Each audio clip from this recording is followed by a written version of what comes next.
He's Hacker. Talk about a fried egg. I lasted about 5 minutes out there. I said, to heck with this. I'll do this in the morning. And I don't have any inside information. The lady that did it, she got in there. She made it happen. And he doesn't shy away from opinion. And I do enjoy drinking cold beer at ballparks. So if that makes me a baseball fan, then I'm a diehard baseball fan. It's Hacker After Dark on 1010XL. And a very good Wednesday evening to you, Jacksonville. It is Hacker After Dark, 1010XL, 92.5 FM with Dylan Denmark. The Hacker Ryan Green with you. Glad you are with us. A Wednesday evening that finds us one day closer to the world's largest outdoor cocktail party. A Wednesday that has the Jaguars going back to work. Yep, there are still 9 games remaining this season despite the horrific 2-6 start as Jacksonville gets ready to travel to the city of brotherly love to take on the Philadelphia Eagles. And a Wednesday that has a bunch of NBA games, World Series, Game 5, a lot to get into. And we are certainly glad you are spending part of your Wednesday evening with us. Guest lineup tonight looks like this. Coming up in hour number 1. About 30 minutes, 35 minutes away or so, Trayshawn Gelsey, the tight end at Riverside High School. He's committed to the University of Florida and Billy Napier. I was at the high school basketball media day earlier on this week, and I had a chance to catch up with Trayshawn, and we'll talk basketball and his love for that. But I obviously want to talk about Billy Napier. I want to talk about his commitment to the University of Florida. And I want to talk about the absolutely terrific year he's having at Riverside High School on the gridiron. So Florida commit Trayshawn Gelsey comes up in about 35 minutes. Coming up in less than 20 minutes, Leon Searcy. You hear him every day on XL Prime Time. You get him weekly here on Hacker After Dark as we will break down the Cam Robinson trade. We will get Leon's thoughts on the brand new left tackle here in Jacksonville, Walker Little. And we will preview the Jaguars and the Eagles. So Leon Searcy joins me in less than about 15 minutes. So we're absolutely loaded. We're with you till 10 o'clock. As always, Jacksonville, we are glad you are spending part of your Monday evening with us. Wednesday evening, rather. Where am I at? Wednesday evening with us. Every night here on Hacker After Dark, we do kick it off with a big deal of the night. And Dylan Denmark. Let's do that right now. Time now for the big deal of the night. What's the big deal? What is the big deal? No big deal. It is a big deal. On Hacker After Dark. So we've spent a ton of time Monday night, Tuesday night on the Jacksonville Jaguars. The ineptitude that this season has been, the hot seat talk for both general manager Trent Baalke and head coach Doug Peterson, and of course the trade last night that sent Cam Robinson to the Minnesota Vikings. And we will continue the Jaguar conversation coming up with Leon Searcy in less than 15 minutes. But all of a sudden, we are now inside of 72 hours, well inside of 72 hours, to the world's largest outdoor cocktail party. Hello to all of you in RV City. Another chapter of Florida, Florida, will be written here in Duval County. I'll talk about this year's game in a moment. The big news today, I guess big news, right, is that for 2 years, much like when the stadium was being built back in 1994 and 1995, for 2 years, Florida, Georgia will not be in Jacksonville as the stadium of the future is being built downtown. Brett McMurphy was the first one on it, I believe. Longtime college football writer, well-respected. 2026, Florida, Georgia will be in Atlanta. 2027, Florida, Georgia will be in Tampa. And it is scheduled to return to Jacksonville in 2028 when that stadium of the future here is done. So the game will be played here this year, here next year, Atlanta in 26, Tampa in 27, and back in Jacksonville beginning in 2028. Good. Now, I know some of you that are not Jaguar fans do not like that. Well, That's the price of playing in that stadium. You needed a new stadium. For long-term security for the Jacksonville Jaguars in this market, you needed a new stadium. And I said many times, people were asking, where are the Jaguars going to play in 2027? And I've said many times, I don't care where the Jaguars play in 2027. In fact, I couldn't care less. Because if they're playing somewhere else, whether it's in Orlando, Gainesville, London, or the parking lot here at 1010XL, it meant that stadium of the future was getting built. Much like this, I don't care the game's going to be gone for only 2 years. Assuming it comes back in 2028, and that's what all indications say, good. Because when it comes back in 2028, what a scene that'll be in that brand new $1.4 billion renovated stadium. So I understand there are some upset folks about losing the game for 2 years, much like the same happened in 94 and 95. I think I've seen more people upset that it's not going campus to campus. It's not going Athens, Gainesville, and then back here to Jacksonville. Remember, that's what they did in the mid-90s.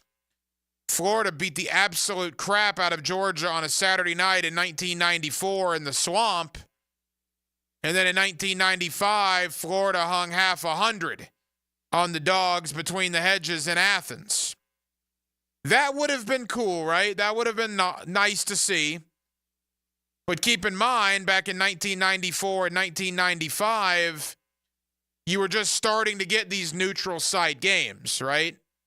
You were just starting to get Tampa still had the old sombrero back then. So I don't mind it being in Atlanta and Tampa. It'll be different. It'll be unique. It'll be a change as long as it ultimately comes back here in 2028. And again, according to the report, that is exactly the plan for it to be. So again, Jacksonville this year and next year, Atlanta 26, Tampa 27, back in Jacksonville in 2028. Have absolutely no problem with it. To this year's game, and we'll do more of this coming up in the 9 o'clock hour with my buddy Brent Beard. We'll do more of this later on in the week with Mike Huguenin.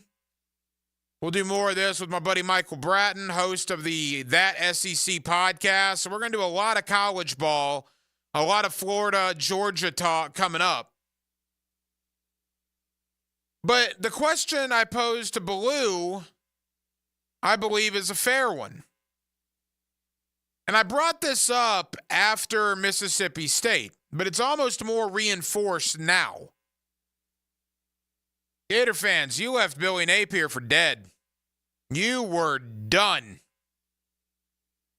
Denmark, not to put words in your mouth, but if memory serves, I think you officially announced on the Denmark and Marsh podcast that you were done. Is that correct? Yeah, I didn't think it was going to be coaching in Gainesville again. So let me ask you this. They've won 3 out of 4. Are you still done? I don't want him back, but he's beaten a couple of good teams. I don't like to say good teams. He should have beaten a good team in Tennessee, and it's just like last year. It's you're feeling good right now before you start November. And look, they're not going to win 5 in a row to close the year. I'm not breaking any news there. I don't think they're going to win on Saturday. I don't think they're going to beat Texas. I do think they're going to beat one of LSU and Ole Miss, and I think they're probably going to beat Florida State. And if that happens, if they go 2-3 in the next 5 to get to 6-6 in a bowl game with this schedule, in my opinion, Billy Napier will have earned 2025, and I'll tell you why. Because, again, I'm not going to sit here and be a hypocrite. I'm not going to sit here and go against what I said at the beginning of the year. And what I said at the beginning of the year was 7-5 in a bowl game. Well, I don't know if they're going to get to 7, but I'm pretty sure they're going to get to 6. And if they get to 6 and go to a bowl game, which would include a win over either Ole Miss or LSU and Florida State, I think he's earned 2025. And we've just never seen that, right? Like, when Zook was done, he was done. Now, remember, he got fired before he beat Florida State. He didn't have a chance to earn his job back. Muschamp, when you were done with him, Gator Nation, you were done with him. He didn't have that opportunity. McElwain, that ending was really weird. And Mullen, that was also strange. But every time a coach was in Billy Napier's situation over the last 2 decades, there was no coming back. It was over. That coach was gone. When you lost faith in that coach, they were gone. Well, somebody forgot to tell Billy Napier that he's not supposed to win games. That he's not supposed to change some minds, because all of a sudden 1-2 has turned into winning 3 out of 4, and the one they lost was overtime in front of 100,000 on a Saturday night to a top 10 team. A game in which they probably outplayed Tennessee.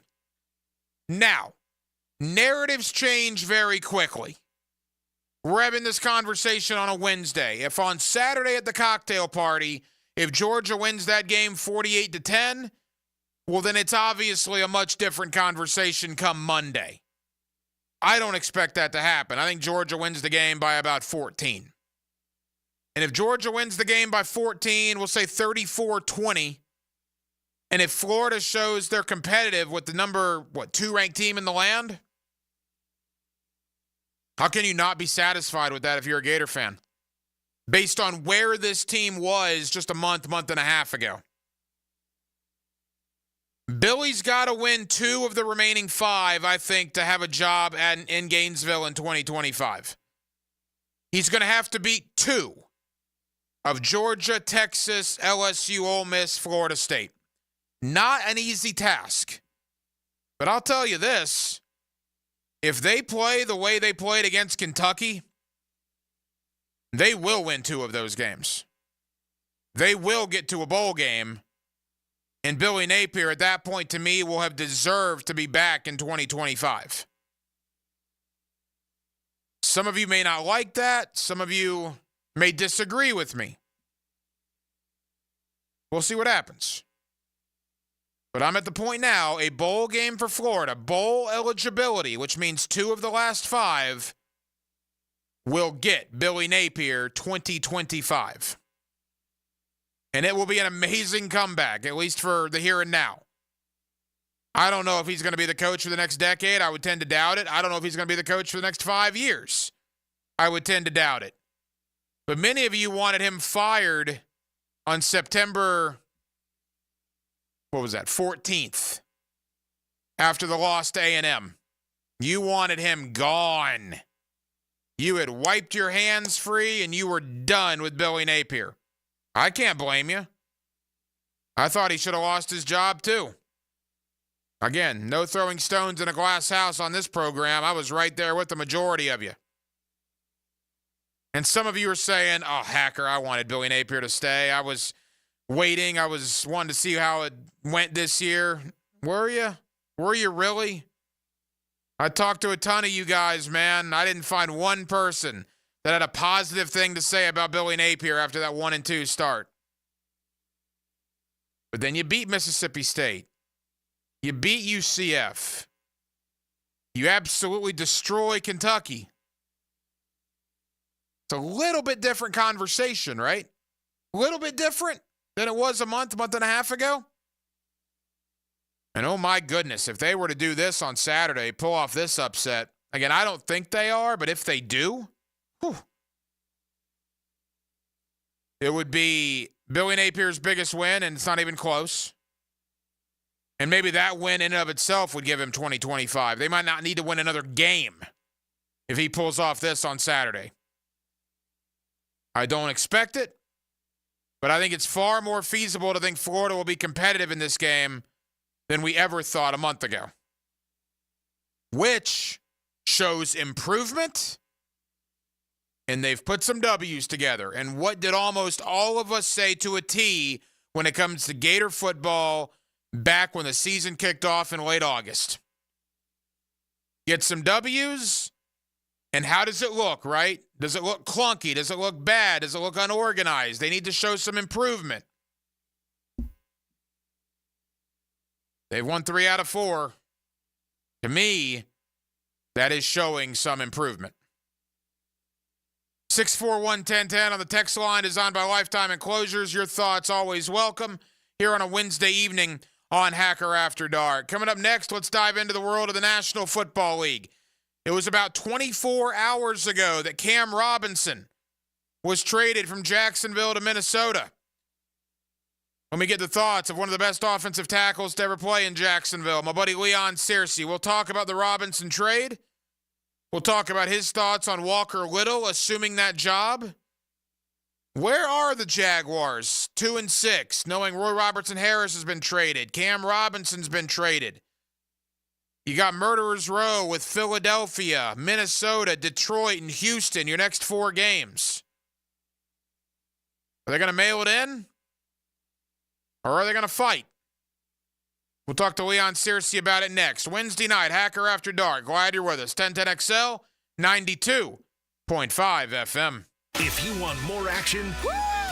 It's Smash Mouth football, baby. Tom McManus. Fridays 10 to noon on Jaguars Today. Brought to you by Renewal by Anderson Windows and Doors. A better way to a better window on 1010XL. Hacker here. And guys, the countdown is over. I didn't just hit the 100-pound mark. I blew past it thanks to Awaken 180 weight loss. 107 pounds gone just like that. More weight than a quarter keg of beer. Speaking of beer, here's where it gets fun. We're throwing a big celebration at Mr. Chubby's Wings in Ponte Vedra Beach. Yeah, you heard that right. A weight loss party at Mr. Chubby's. The irony's juicier than their wings, but here's the thing. I can celebrate at Mr. Chubby's and still keep the pounds off. If you didn't know, yes, wings are still on the menu while losing weight with Awaken 180 weight loss. Join me in 1010XL on November 9th for the Florida and Texas game, and you could win a spot at my table. Food is included. There'll be ticket giveaways and more for the celebration. If I can shed a whole Mr. Chubby and still throw a party at one, what's holding you back? Call Awaken 180, 844-346-1800, or hit up awaken180weightloss.com and let's get it done. You've got a circle of friends, right? Well, how about a circle of beer? All your favorites like Bud Light, Bud Heavy, Mick Ultra, or Natty Light. It's all there in the cold case at Circle K. Probably one right around the corner right now calling your name. Slide on in to a Circle K.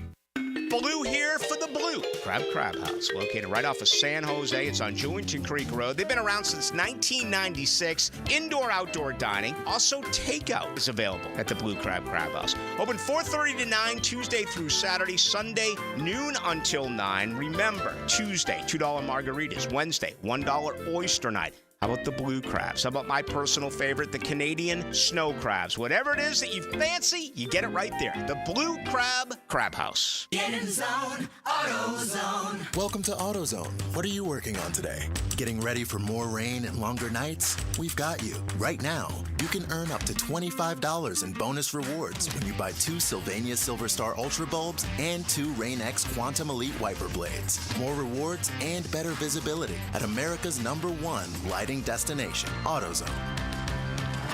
Get in zone, AutoZone. Offer valid for AutoZone Rewards members. Restrictions apply. I'm here with Danny Van Sickle, Director of the Electrical Training Alliance. Danny, tell me about your program. Hey, Rick, we're a 5-year electrical apprenticeship. Our students start out making over $40,000 a year, and right now graduate making over $90,000 a year, including benefits. There is no tuition or no student debt. You just have to apply and get accepted. Did you say no tuition and no student debt? You heard that right, Rick. Once you're accepted to the program, your only cost for the books and the course fees. About $800 a year. That sounds like an amazing opportunity. How can I learn more? Just go to etajax.org, and you can apply there. Apply by November 7th. It's the chump of the swamp and the bark of the dogs. Florida Georgia Week is enhanced by Ackerman Urology and Cancer Center and Kingfish Pest Control. 2 awesome rival football fan bases on 1010XL. Picture this. It's a dark and stormy night, and your toilet is acting possessed. But fear not, for Duck Duck Rooter is here to exorcise those plumbing demons and banish them to the netherworld. So if you're facing a plumbing horror story straight out of a nightmare, summon the spectral expertise of Duck Duck Rooter. Call 904-862-6769 and bid those plumbing phantoms farewell. Duck Duck Rooter, where we tackle plumbing scares so you don't have to. Injured in an accident? Have mounting medical bills? Can't work? Don't worry. Zach's got your back. I'm Zach Von Rowan of Von Rowan Law. I will fight for the compensation that you deserve. Set up your free consultation at zachsgotyourback.com. Hey folks, this is Dave Benyon with my son Ammon here from Zero Res. Ammon, you've been cleaning air ducts for a while now. What are some of the reasons customers might consider getting their air ducts cleaned? There are many reasons. Many times, people suffer needlessly from poor indoor air quality produced by the conditions in their air system. Construction dust, the presence of bacterial growth, and years' worth of buildup all come together to make your air ducts a pretty gross place. If you suffer from allergies, have recently moved, recently remodeled, or have never had your air ducts cleaned, then now is the best time to call. By calling Zero Res, you'll have the peace of mind of knowing that you called the best of the best. Our state-of-the-art truck mount system and top-of-the-line service representatives simply can't be found anywhere else. Google Zero Res and read thousands of 5-star reviews. So what kind of deals can I expect? Just mention that you heard us on the radio, and we'll give you $100 off your air duct cleaning. Wow, that sounds like a pretty great deal. Remember, folks, Zero Res, spelled forward or backwards, it's the right way to clean. CEROREC. Zero Res. Googan Nation, it's Dreamfinders Danny Hicken here to tell you this is no dream. The folks at Dreamfinders Homes right now have an unbeatable interest rate for you. You may not think you can afford a Dreamfinders home. Well, think again. Take advantage of a 2.99% year one rate. I said it, 2.99%. 15 Jacksonville communities to choose from. Find that dream house and take advantage of an unbeatable rate. Move now, literally. Dreamfinders Homes, the official home builder of the Jacksonville Jaguars. Atlantic Self-Storage, the official storage partner of the Jacksonville Jaguars. Need to make room to watch football in your home or need a place to park your boat or RV? Store it all at Atlantic Self-Storage. Over 50 locations in Northeast Florida. 24-hour access, all with month-to-month leases. Moving? They can help with supplies. They make storage easy. Go to AtlanticSelfStorage.com or call 877-WE-STORE to find a storage solution near you. Go Jags! 1010XL is presented by Farah & Farah, exclusive injury law firm of the Jacksonville Jaguars. Protecting you and your family. Call 396-5555. Jacksonville. Now, another great guest on the Garber Auto Mall phone line. Hello. We can wiggle it. Back here on 1010XL and 92.5 FM in the city of Jacksonville, we are glad you are with us. The Jaguars and the Eagles coming up this Sunday at 4 o'clock. Of course, you'll hear the game right here on 1010XL. The Jaguars at 2-6. That's reality. That's where they are, as they are a big underdog going to the city of brotherly love. With that, former Jaguar Pro Bowl offensive tackle, my buddy Leon Searcy. You hear him every day on XL Primetime, and you get him weekly right here on Hacker After Dark. Leon, how are you, pal? I'm good, bro. Boy, I'm as good as I can be under the Jaguars' circumstances, and let's begin right at the top. Cam Robinson traded earlier this week to the Minnesota Vikings. Leon, your reaction? I wasn't surprised. I was a little surprised. I mean, but this franchise right now, I mean, they're mortgaging. They're mortgaging their property. They realize this. In my opinion, when you start sending off starters, I mean, that's the white flag right there. I mean, Cam Robinson was on the concussion protocol, but then he was healthy. He was cleared, and then he didn't play, and that was a little concerning. He was a healthy scratch. So I thought that was a little fishy, and my speculation served me right. I said maybe they're sitting him down because they're trying to move him sometime next week, and it happened. You know, Cam is going to be going to a team, quite frankly, that's in playoff contention. You know, maybe that may inspire him to play some good ball, but Walker Little right now is he's playing for a job next year because if he doesn't have any success this year, more than likely they're going to go out there left tackle in the draft. See, Leon, here's the interesting thing. There's a lot of aspects to this. We'll begin with Walker Little. You're right, he is a free agent. This is essentially, I guess, a 9-game tryout for him at left tackle, but as bad as this season is, and they're probably not going to the playoffs, obviously, you also don't want to get your franchise quarterback annihilated these last 2 months. So, I mean, they have to have a good amount of trust in Walker Little here that he's going to perform well over the next 9 games. Oh, yeah, he's going to have to. He's going to have to perform well. He's going to have to stay healthy because the alternative to him is, a 4th-round rookie from Missouri. Because if Walker Little goes down, more than likely they're going to move Anton to left, put the rookie at right. So you've got to hope and pray that Walker Little stays healthy. And he's reliable because, I mean, he's entrusting and taking care of Trevor Lawrence's backside.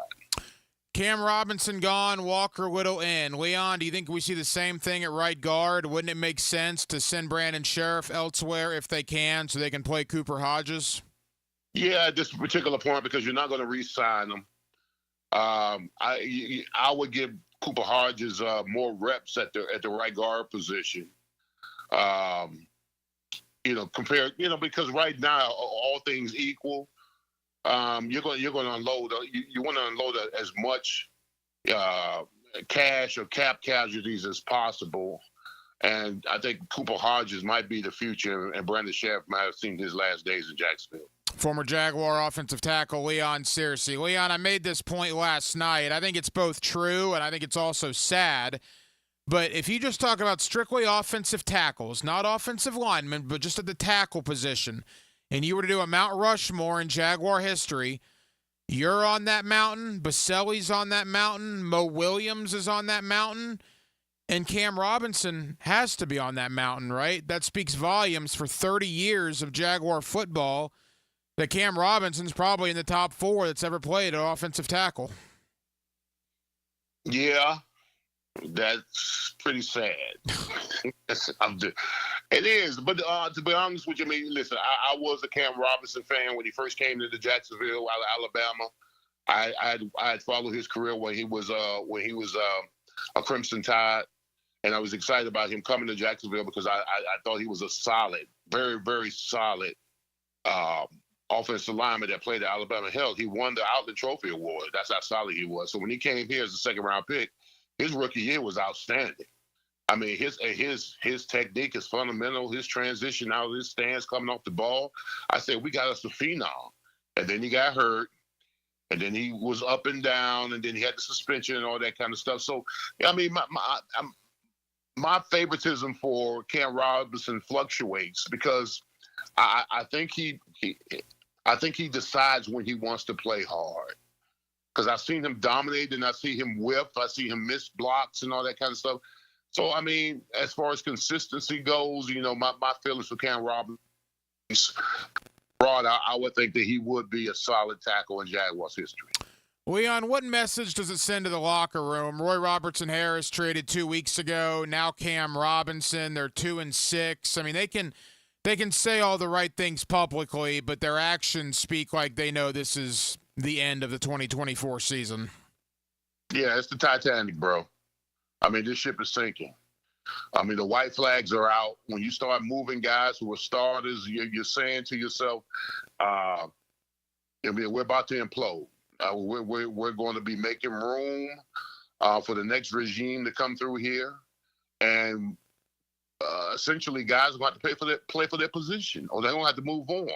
I mean, right now is a dress rehearsal for the next 9 games. Is going to be a dress rehearsal for who they keep and who they let go. And then when the new regime comes in, they're going to watch some more film and decide on who else they need to dump and who they need to bring in. So yeah, right now, man, if you're a young cat or you're an aging vet, your days in Jacksonville could be limited. A lot has been made of the compensation they got for both Robertson-Harris and Robinson. Leon, they got 2026 draft picks, a 6th rounder for Roy Robertson-Harris and a 5th rounder that could turn into a 4th rounder for Cam. But again, those are 2026 picks, and there's a big topic of conversation about Trent Baalke. If you believe you're on the hot seat, would you be accumulating picks for 18 months down the road? What's your thought there?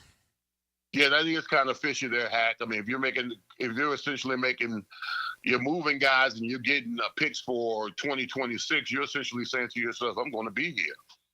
And someone's had to, in order for him to make that move on Cam Robinson for a pick that's in 2026, I mean, a bug had to be put in his ear that he's going to be around.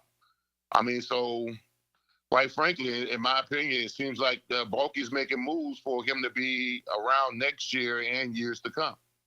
A couple of more for former Jaguar offensive tackle, Pro Bowler Leon Searcy. Leon, Christian Kirk out for the year, broken collarbone, 2 years in a row. Absolutely hate it for Christian. I guess my question is, we know what this does to the offense because we saw what it did to the offense last year. Has he played his final game in a Jaguar uniform. His Instagram post made it seem like he hopes to be back here, but do you believe he will be back here in 2025? No, I don't. The saddest part about being a vet and getting hurt like 2 years in a row is because they label you damaged goods.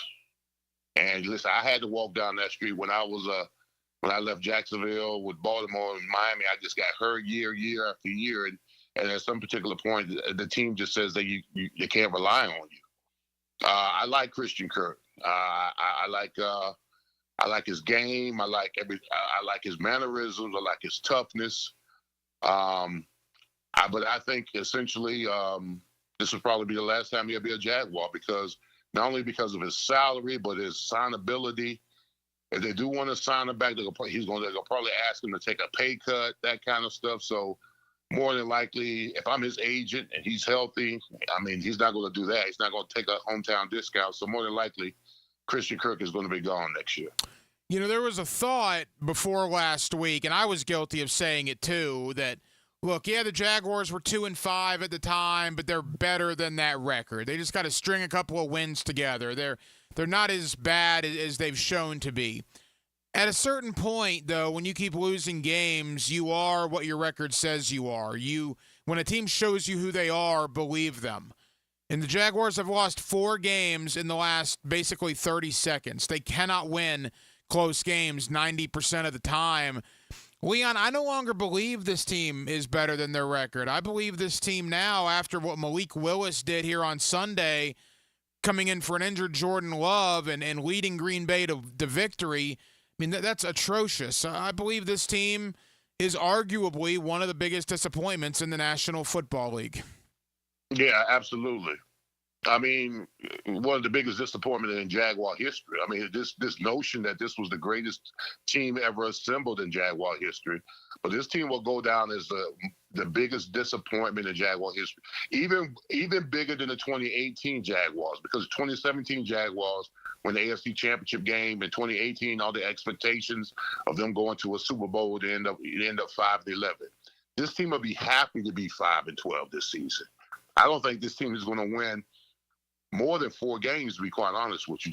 That's how disappointing this team is, as far as I'm concerned. So yeah, this is a major letdown, and the pain is coming. I'm gonna be very interested to see how this team plays in the next 3 weeks, because they're going to be going up against teams that are in pole position to make the playoffs. You're talking about the Eagles, you're talking about the Vikings, you're talking about Detroit, and then you got the Texans. I mean, I want to see if this team is going to battle or if it's going to fold its tent. Well, there's a lot not to like right now. I'll tell you a couple of things on Sunday that I did not like hearing. Number one, Doug Peterson in the postgame presser using terms like devastation and heartbroken. You don't like hearing that from your head coach. I also didn't like what I heard coming out of the locker room, and I get they're trying to, rally him up a little bit, but I was talking to Jamal St. Cyr of Channel 4, and he said he was talking to some of the guys, and I'm paraphrasing here, but I believe Evan Ingram was one that used the term, legacy. These next 9 games are about what our legacy is going to be. When you start talking like that, 9 games left to go in the year, man, that just doesn't sound very good. Well, no, it doesn't. I mean, they're trying to. See, the sad part about it, Hack, is that, when I talk to players, when I talk to people here in Jacksonville, like, how do you want to be remembered? And no matter 5 years from now, 10 years from now, when you look back, this team right here, this 2024 Jaguar team, with all the elevated expectations, with all the talent on this roster, unfortunately, when we look back 5-10 years from now, we're going to look at this year and say it had to be easily the most disappointing season in Jaguars history. I mean, now, if they turn it around, they miraculously turn this 2-6 into a playoff run, then that would be truly amazing. But I just don't see it. I don't see it, Hack. I mean, they had too many opportunities to redeem themselves, and they fell short. So, I mean, I was taken aback. I didn't think this team was that bad. I had this team picked at 10-7 at the worst. But the way this season is going on 5-10 years from now, we'll look back at and say this 2024 Jaguar team, talk about legacy. This 2024 Jaguar team will probably be the most disappointing Jaguar team in franchise's history. I think that's the path they're on, no question. I want to end with the Philadelphia game. Quickly, though, when we did the fifth quarter this past Sunday, Leon, we were all critical, myself, the head coach Dave Campo, but certainly you were critical, and with good reason, by the way, in my opinion, of Joshua Hines-Allen. Just you've had a couple of days to think about it now. 8 games in after signing that mega deal in the offseason, just your thoughts on Hines-Allen and his performance. Well, I mean, heck, whether it be fair or unfair, the reception, the fact that Josh Hines-Allen has not been productive, people can question the fact that did he become a fat cat? Did he get the money and run? Because ever since he got the money, I mean, we haven't seen his productivity. Listen, I'm watching Monday Night Football, and I'm watching the Steelers against the Giants, and the talk about going into the game was the fact that T.J. Watt didn't have. He had gone 2 games without a sack, and then what does he do on Monday Night Football? He terrorizes the Giants. He gets 2 sacks. He's got constant pressure. He's making plays on the backside of the running play. I mean, I don't see that from Josh Hines-Allen. I don't see that kind of effort. I mean, I don't see what I saw last year.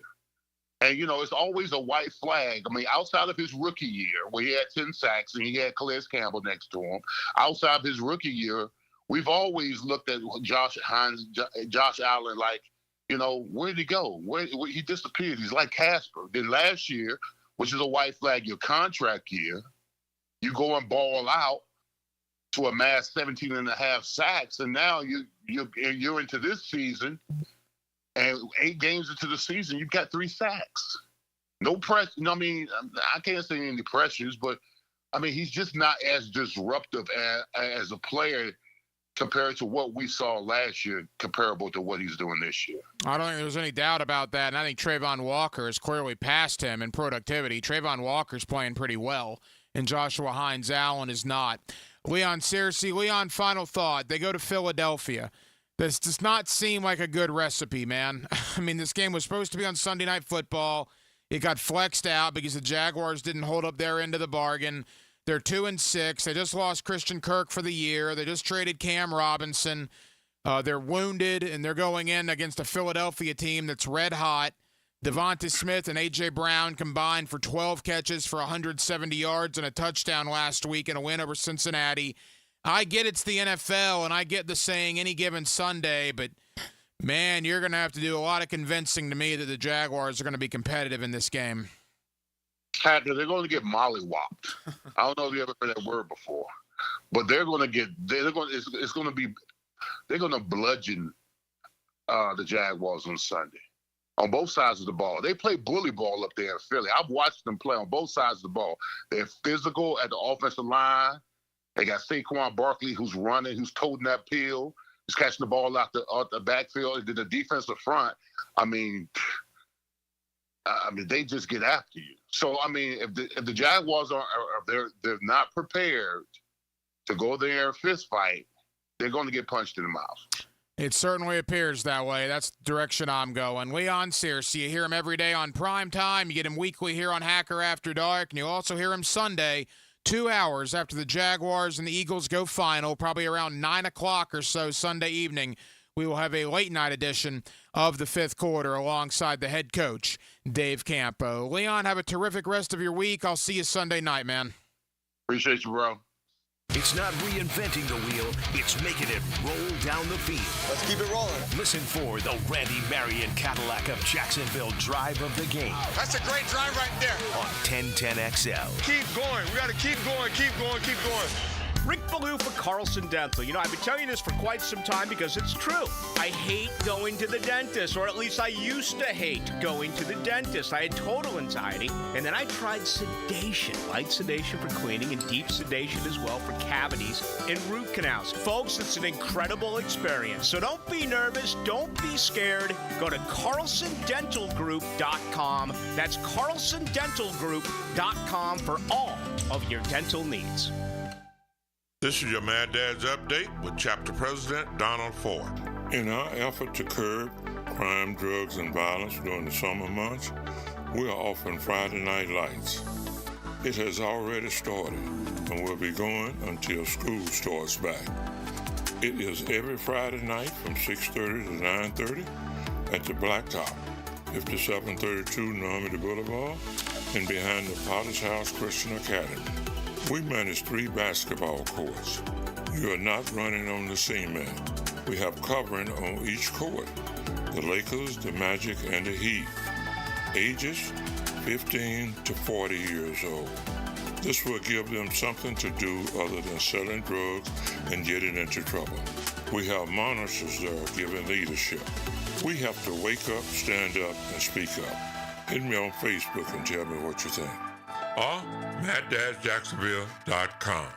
At Honda, we appreciate all the comparisons to other vehicles. And no matter how many times they compare their vehicles to a Honda, only a Honda is a Honda. Remember, value, quality, safety, there is no substitute. Visit your local Honda dealer now and experience the difference. Mr. Chubby's in Ponte Vedra is the place to be for the Jags game Sunday at 4 o'clock against the Eagles. E.T. will be out there with prizes and beer specials from Bud Light. So join him for a chance to win Jaguars tickets, plus plenty more at Mr. Chubby's in Ponte Vedra, Sunday at 4. If you are an experienced electrician looking for your next big opportunity, look no further than the Miller Electric Company, a trusted name in the industry for over 96 years. At Miller Electric, we tackle the biggest projects in the city, offering you the chance to showcase your skills on a grand scale. We believe in rewarding hard work with the best pay, top-notch benefits, and an unbeatable culture where people actually care about each other. Take your career to new heights with Miller Electric Company. Apply today at MillerCareers.com. Miller Electric, an equal opportunity employer. When it comes to towing products, your safety on the road is the priority at Cannons of Jacksonville.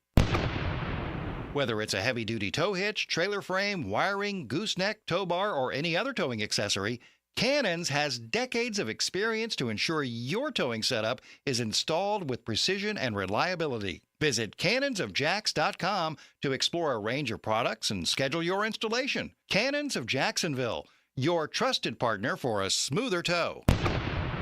If you're tired of your fence looking like a bad hair day, well, it's time for a fence makeover with Superior Fence and Rail. They'll make your yard the talk of the town with a new fence installed by their expert team. Your fence is fantastic. My fence is giving all of my neighbors some serious pick and envy. Thanks, Superior Fence and Rail. So get off the fence and call Superior Fence and Rail for your fence installation project today. SuperiorFenceandRail.com. Hicken here for Bout 9 Associates, where you'll find Jacksonville's most esteemed eye doctors at each of their locations. After being selected for one of the most competitive ophthalmology fellowships in the world, Dr. Frank Bowden is frequently called upon for his expert opinion. He is currently one of the few cornea and external disease specialists in the area and the founder of Bout 9. Visit Bout 9 Associates today and experience the difference. Bout 9 Associates, keeping the First Coast focused. I'm with Greg from Cycles of Jacksonville. And Greg, when you start to shift from warmer weather into some cooler weather, you can get on the road. What has Honda got to offer? Honda's got a bunch of great bikes. They've got the new e-clutch technology, which means you can ride without using your clutch. And I love the fact you can go automatic on a bike, which was unheard of for a while. It was for a long time, and Honda has mastered it. You can log on, cyclesofjacksonville.com, see all they have to offer, or drop by the showroom. They're on Atlantic near Regency. That's Cycles of Jacksonville. Hello, First Coast. I'm sure by now you have seen our bright green GFL trucks and containers throughout the greater Jacksonville area. We're an industry leader in solid waste and would love the opportunity to earn your business. We're committed to customer service, reliability, and have an unwavering focus on safety. Whether commercial or construction, let us haul your waste away. Call 904-760-5880 to get a quote today from GFL, Green for Life. This is Walker Little of your Jacksonville Jaguars for Kingfish Pest Control. I've been a Kingfish customer for a while now and can confirm that their service is incredible. Not only do they protect my family from pests, Kingfish's office staff is the friendliest around. They even email me a photo of the tech before arriving at my home. Kingfish Pest Control is a proud partner of the Jacksonville Jaguars. Be sure to enter their Swat That Kick sweepstakes for free pest control for 3 years. Go to kingfishpest.com and tell them Walker Little sent you. Collisions happen on every play in football. Collisions also happen every day on the road. If you need auto body repair, from a $30 job to a $30,000 job, trust San Jose Collision in Mandarin. 1010XL is presented by Farah & Farah, exclusive injury law firm of the Jacksonville Jaguars. Protecting you and your family. Call 396-5555. Jacksonville. Hacker After Dark on 1010XL. Yes, it is. 1010XL, 92.5 FM, Game 5, World Series.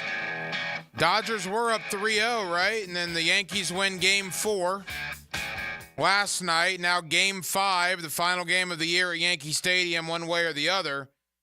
Yankees up to an early 4-0 lead, trying to force this thing back to L.A. for a Game 6. Aaron Judge, a homer, as part of that lead. 4-0 Yankees, bottom second. Again, a Dodger win. They are champions. A Yankee win. Both teams get on a plane and head back to L.A. for Game 6. So we'll keep you updated. But right now, the Yankees off to a great start as they are up 4-0 on the L.A. Dodgers. Some news coming in from the Florida football team as the cocktail party is less than 72 hours away. Not good news on the injury front. My goodness. Jason Marshall, probably their best player in the secondary. Check that. He is their best player in the secondary. Out for the rest of the year. Ugh. And Trey Wilson is going to miss the game against Georgia. Both guys have been ruled out, along with about 8 or 9 other players on the Florida injury report that was released within the hour. So Jason Marshall out, Trey Wilson out. Denmark, Florida has very little chance to win this game anyway. I think they're going to keep it competitive, but this doesn't help matters as your best receiver and your best corner are going to miss the game. Yeah, didn't expect Marshall to play, but having Trey out is going to be big. He's your guy that, even if he doesn't have a catch, the defense is always alert of where he's at and what he can do, and not having him is going to hurt and limit this offense on Saturday. So somebody else is going to have to step up. Hopefully Elijah Badger can, continue to do plays like he did last game. Badger, very quietly, has had a really nice year. DK as well. Both transfers, you got to be happy with them. I don't see any problem with what DK has done, any problem with what Badger has done. I think they've given you everything you hoped for, but now their job will be anteed up a little bit without Eugene Wilson in the game on Saturday. Again, you'll hear the game right here on 1010XL. From the Georgia perspective in this, look, I didn't know what to make of Georgia for a large portion of the year. They looked awful against Alabama in the first half. They looked incredible for the next 28 minutes until Alabama took their heart and just broke it in the final minutes of that game in Tuscaloosa. Georgia survived Kentucky. Remember that one, 13-12. That was weird. They beat Mississippi State, who might be the worst Power 4 team in the country, 41-31. Georgia had been far from dominant. They looked dominant against Clemson, but other than that, they looked good. They didn't look dominant, but they looked dominant in the first half against Texas. Going into Austin and winning that game in that fashion, that was the Georgia Bulldogs we've come to know for the last couple of years. So clearly Georgia coming in with a ton of confidence, a big favorite. Big game for the Dogs, too. If Georgia wants any hope, well, I shouldn't say that because a loss to Florida, they still have hope of winning the SEC, but that would take a big blow to their chances of getting a bye in the playoff. We'll see. Again, I like Georgia to win the game. I'll tell you this, which would be fascinating. If the unspeakable happens and Florida wins the game, that would then turn Georgia and Tennessee into an elimination game for the playoff. which is what we've come to find out we're getting a lot of, right? Missouri, Alabama was an elimination game last week. As funny as it was to say Texas, Vanderbilt was an elimination game last week. I personally think LSU A&M was an elimination game, although some people still think LSU has an outside shot. But Georgia has very little room for error after that loss to Alabama, knowing they still have Tennessee on the schedule. They cannot afford to drop another game, otherwise that Tennessee game for them would be a playoff elimination game. We'll talk more Florida, Georgia as the week goes on. In fact, right now, earlier this week down at high school basketball media day at the Riverside YMCA, I had the opportunity to catch up with Trayshawn Gelsey, who is a tight end at Riverside, getting ready for basketball as well, but he's also a commitment to the University of Florida for the class of 2025, currently the only Northeast Florida player that is committed to Billy Napier. I'm going to ask him about Billy, about the noise in the system, about Florida showing signs of life, where he is with his commitment. And I'll tell you this, he has been nothing short of phenomenal for Riverside. A really good prospect. Here is Trayshawn Gelsey with me earlier this week. Again, a commitment to the 2025 class for the University of Florida. Riverside YMCA, we're in the house with Riverside High School. We got Trayshawn Gelsey of Riverside football and basketball here with us on 1010XL. Trayshawn, how you doing? I'm doing great. Great football year for you. We'll get to that in a moment. But basketball season on the horizon. How excited are you to kick off another year of hoops? I'm excited. You know, I always enjoyed football since I was a kid. So just playing it all the way up to high school, I'm just having fun. You're committed to Florida for football. You're obviously a very accomplished basketball player. Do you have a true love, football or basketball? Is it about a 50-50 split? How would you describe that? At first, most of my love went towards basketball because, you know, I started that one before football because, you know, how I go around year round. But the more I played football and the more recognition I got from it, I grew more love for football than basketball.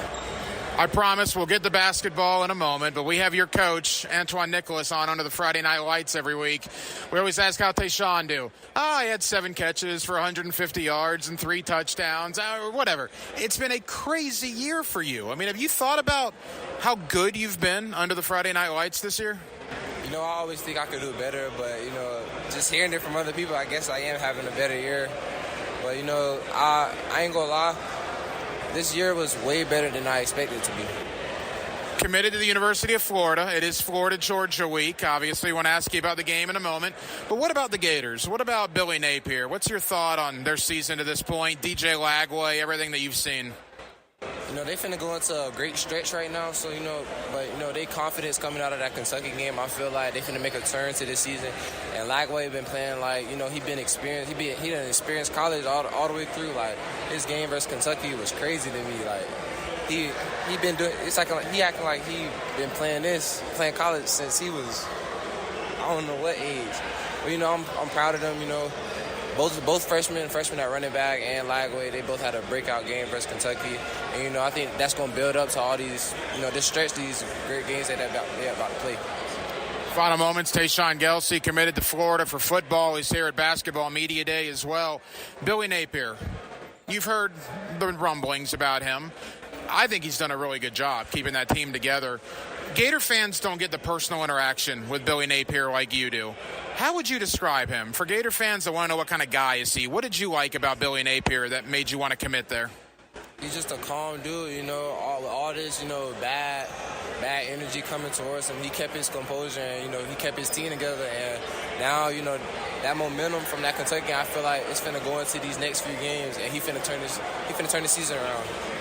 Final question. Let's get back to basketball. What's your hopes for the basketball team at Riverside this year? And could basketball maybe be in your future as well at the University of Florida? You never know, but, you know, for this team, you know, we have a young team this year, you know, so my goal this year is to develop them early so, you know, they can make a big run when they get junior, senior year, maybe next year. So, yeah, that's really my goal for this year. Florida, Georgia. Can the Gators shock the world on Saturday here at the cocktail party? Don't be surprised if they do. Give me a go Gators. Go Gators. Trayshawn, thank you, buddy. Awesome. There you go. Trayshawn Gelsey of Riverside. He's a good player, man. Good player, committed to the University of Florida. Again, a maligned Gator recruiting class currently, but So he'll put it together. Again, there's a lot of uncertainty about his future. If he gets next year, and when that's announced, then I think he'll be able to pull it together a little bit. But we'll see.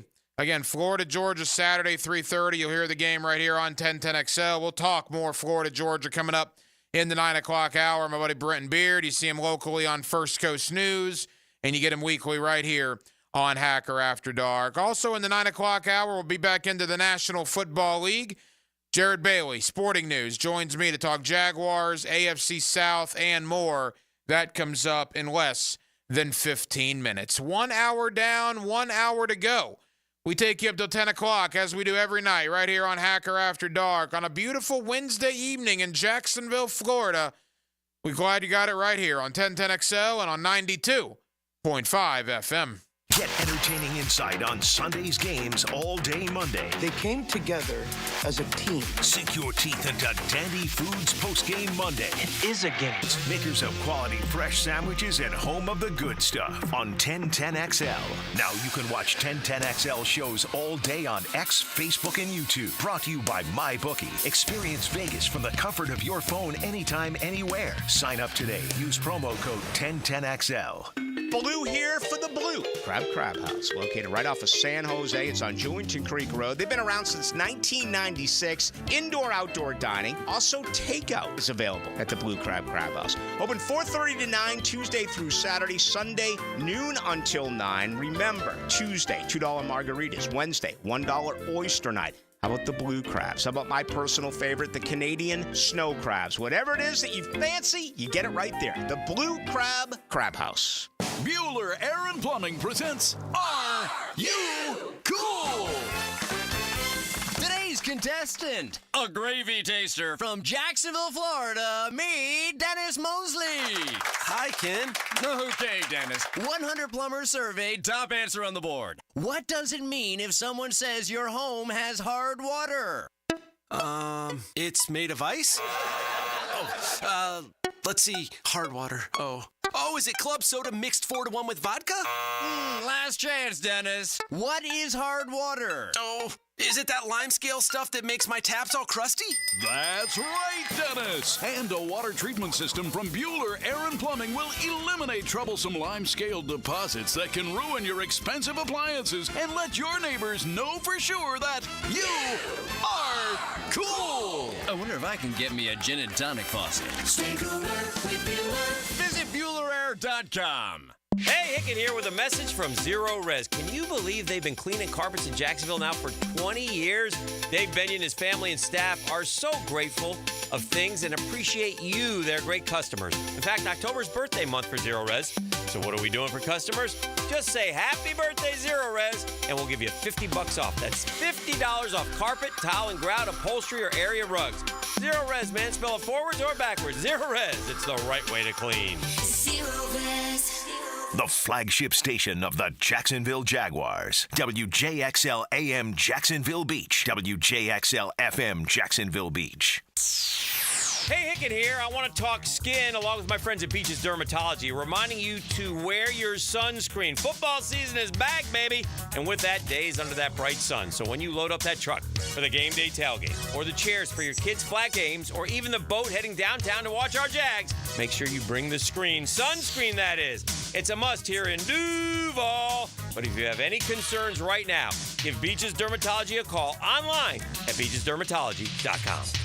Prosser here. I've been telling you for years about Lifetime Enclosures and Lifetime Flooring. Football season finally upon us. Imagine watching your favorite team in your new Lifetime Man Cave, family hangout, or Lifetime's version of a she shed. And now Lifetime is expanding their replacement window division. Make your home energy efficient with their Energy Star rated windows, enclosures, flooring, and windows to fit any and all budgets. Visit the showroom just off Phillips Highway. Proud partners of the Jacksonville Jaguars. Let Lifetime be your home team. Hello there. Brendan from Play It Again Sports here to congratulate all the parents for surviving another summer. The kiddos are back to school, and you know what that means? Sports are back.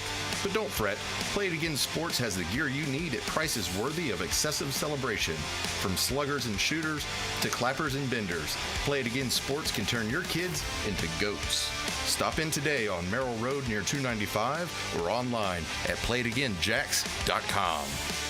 Former Jaguars corner and first-year head football coach at Duval Charter School at Bay Meadows, K-12, Aaron Beasley here. Are you looking for an A-rated K-12 school prioritizing academics, arts, and athletics? Duval Charter School at Bay Meadows offers a rigorous curriculum to develop strong minds with an additional focus on growing good hearts. DCSB has been an A school for 8 years, and our tuition is free. Now enrolling. Apply at baymeadowscharter.org. Does the building you go to work in every day need a little love and attention? Jason Parker here with Performance Painting. Great companies take great care of the buildings their staff and customers walk into every day. If the building you're in doesn't match the vision you have for your company, we can help. Go to performance-painting.com. Our highly trained team makes the difference. Quality coatings applied with pride. Performance Painting. Frank Frangie here for Stanley Pools. You know, pool design has come a long way, and if your pool is outdated, Stanley Pools specializes in bringing older pools up to date for the whole family to enjoy. That's why I did it a few years ago, and man, I love the way my pool looks now after we added travertine pavers and so much else. Stanley Pools has been serving our community since 1988, so call them today at 269-7277 or find them online at stanleypoolsfl.com. That's Stanley Pools, a family tradition of fine swimming pools. Navy Mutual was created by service members for service members, so we know what it means to serve. Our policies have no active duty service restrictions, so you can rest assured that you're covered no matter your duty station, home or abroad. To go even further, we promise that premiums will not be higher for those who serve in dangerous environments, including aviation, diving, or on deployments. Let us help you protect those you love the most. Learn more at NavyMutual.org. 1010XL is presented by Farah and Farah, exclusive injury law firm of the Jacksonville Jaguars. Protecting you and your family. Call 396-5555. Jacksonville. Hacker After Dark on 1010XL. Again, Bryn Beard, you see him locally on First Coast News. You get him weekly here on Hacker After Dark, talking Florida, Georgia. We'll sprinkle in a little Florida State, Miami as well. That comes up at the bottom of the 9 o'clock hour. Coming up in less than 10 minutes, my buddy Jarrett Bailey of the Sporting News, as we'll talk Jaguars, AFC South, and more. Again, what a week it's been in the AFC South. Stephon Diggs out for the year in Houston, torn ACL. They're already without Nico Collins. And oh, by the way, Houston plays tomorrow night against New York, the Jets. Indianapolis has benched Anthony Richardson.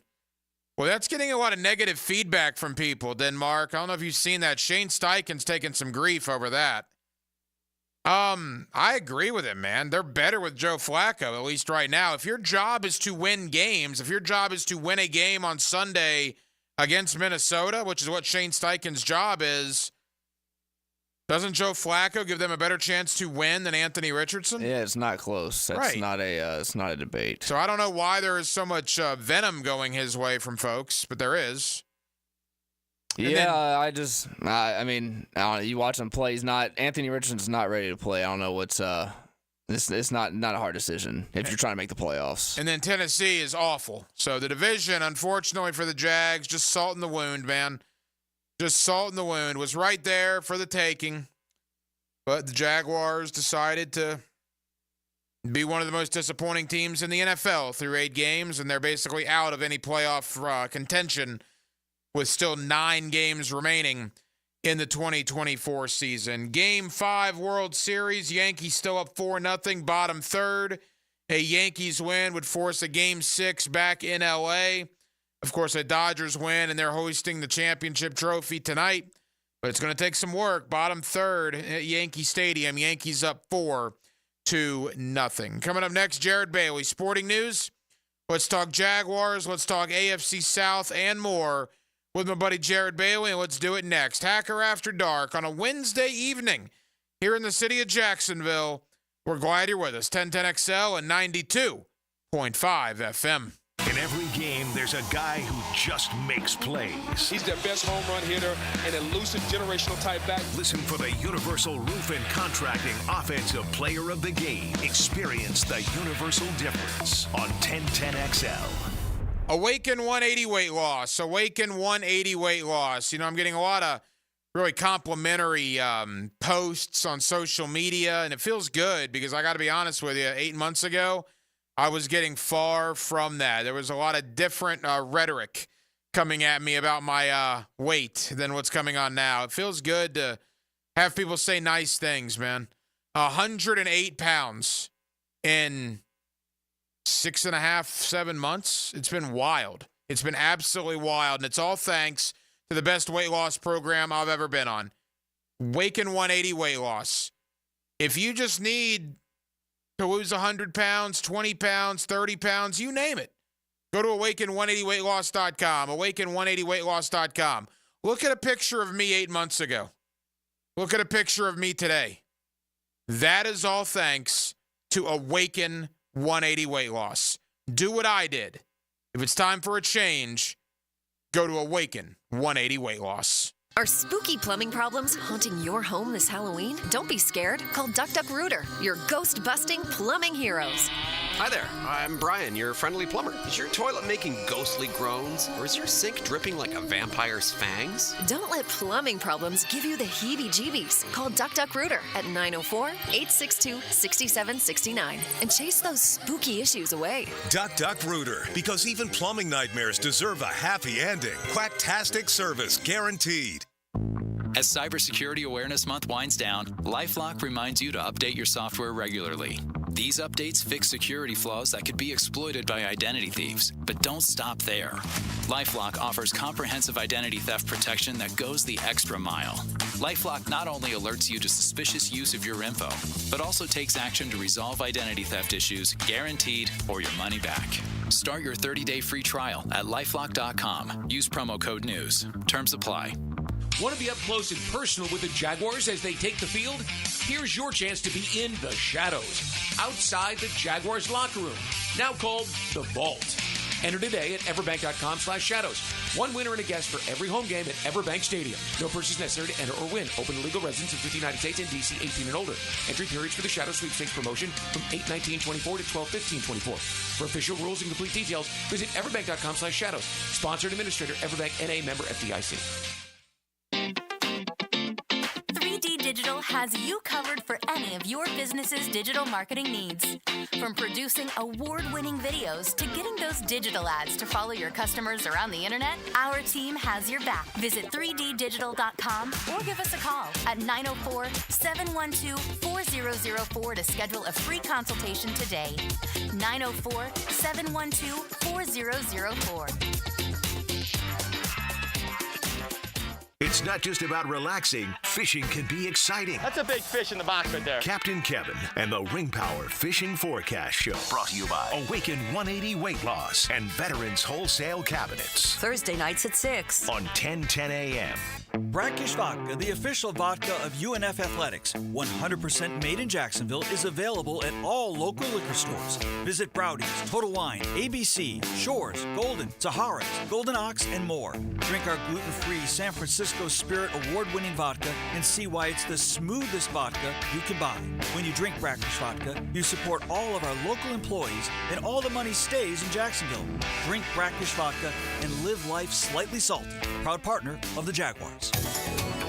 Googan Nation, it's Dreamfinders Danny Hicken here to tell you this is no dream. The folks at Dreamfinders Homes right now have an unbeatable interest rate for you. You may not think you can afford a Dreamfinders home. Well, think again. Take advantage of a 2.99% year one rate. I said it, 2.99%. 15 Jacksonville communities to choose from. Find that dream house and take advantage of an unbeatable rate. Move now, literally. Dreamfinders Homes, the official home builder of the Jacksonville Jaguars. Atlantic Self-Storage, the official storage partner of the Jacksonville Jaguars. Need to make room to watch football in your home or need a place to park your boat or RV? Store it all at Atlantic Self-Storage. Over 50 locations in Northeast Florida. 24-hour access, all with month-to-month leases. Moving? They can help with supplies. They make storage easy. Go to AtlanticSelfStorage.com or call 877-WE-STORE to find a storage solution near you. Go Jags!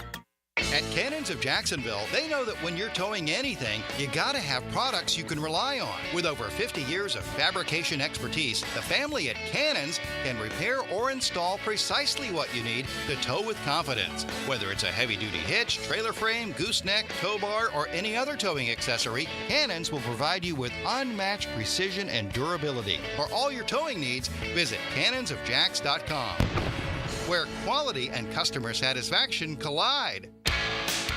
Got a cracked windshield? Not only is it dangerous, but did you know it's also illegal? Call Baker Glass. Mack and his crew use the best auto glass in the market, and they accept most insurance. Plus, all new windshields come with a full warranty. From cars, to trucks, to RVs, you can count on Baker Glass to be fast and friendly. Just check out their Google reviews. Come see us at the shop on Casta Avenue, or we can come to you at your home or business. I'm Mac with Baker Glass. No one treats you better. 1010XL is presented by Farah & Farah, exclusive injury law firm of the Jacksonville Jaguars. Protecting you and your family. Call 396-5555. Jacksonville. Now, another great guest on the Garber Auto Mall phone line.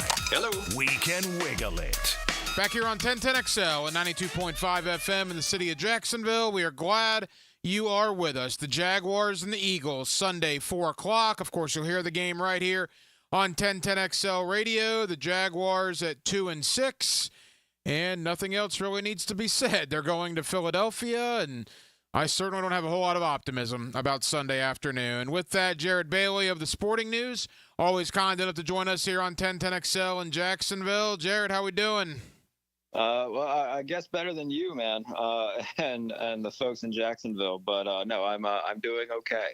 Well, we certainly appreciate the time. You know, the last time you and I spoke was about a month ago, and at that point, there was still some hope. There were still some aspirations that the Jaguars could turn this thing around. And in the 4 weeks since that conversation, Jared, that hope has been crushed and destroyed in front of our very eyes. They're 2-6. They're one of the worst teams in football, maybe the most disappointing team in football. They have injury problems. They have a GM and a head coach on the hot seat. And there are far more questions than we have answers. I think I summed it up as well as I can.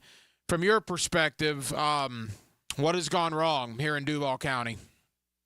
A lot. One, it starts with not being able to put together, a complete game on both sides of the ball. Yesterday, the defense allowing 30 points, and Trevor Lawrence, played pretty well. Outside of a bad interception, and I thought that he played one of his better games of the year, threw for over 300 yards and 2 touchdowns, including a really good throw to Evan Ingram in the waning moments of the fourth quarter that looked like, okay, the game's probably going to go into overtime then, and they, might have a shot here.